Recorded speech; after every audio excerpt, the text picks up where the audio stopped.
இல்ல தம்பி சொல்ற கருத்தை நான் ஏற்கிறேன். அதுல அவர் சொல்ற தாழ்த்தப்பட்ட மக்கள் ஜனநாயக கருத்தை சொன்னால் மட்டும் அவங்க எதிர்க்கிறாங்கிறத அப்படி பார்க்க வேண்டியது. யார் சொன்னாலும் ஏற்க மாட்டாங்க. நான் சொன்னா ஏற்கிறாங்களா? நீங்க சொன்னா ஏற்பாங்களா? அவங்களுக்கு ஆதரவா சொன்னீங்கன்னா, அவங்க செய்யற அநீதிக்கு ஒத்துழைச்சிங்கன்னா, அவங்க செய்யற அக்கிரமங்கள், அடிக்கிற கொலை செய்யற கொலை, ஊழல், லஞ்சம், இதெல்லாம் அதுக்கெல்லாம் ஆதரவா இருந்தீங்கன்னா அந்த கருத்து வரும். எதிர்கருத்து. இது ஜனநாயகம் கிடையாது, இது கொடுங்கோன்மை.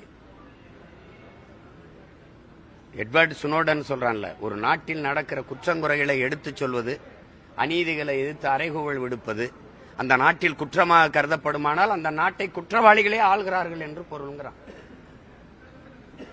இப்ப நாங்க பேசுறதெல்லாம் அவங்களுக்கு தவறாப்படுது, அது சட்டப்படி குற்றமாப்படுது அப்படின்னா யார் ஆட்சி செய்யறான்னு நீங்க பாத்துக்கிறீங்க. அப்புறம் சாராயால அதிபர்கள் முதலமைச்சரா இருந்தா அப்புறம் வேற என்ன? சாராய ஊழல் 1000 கோடி நடக்குதா செய்யும்.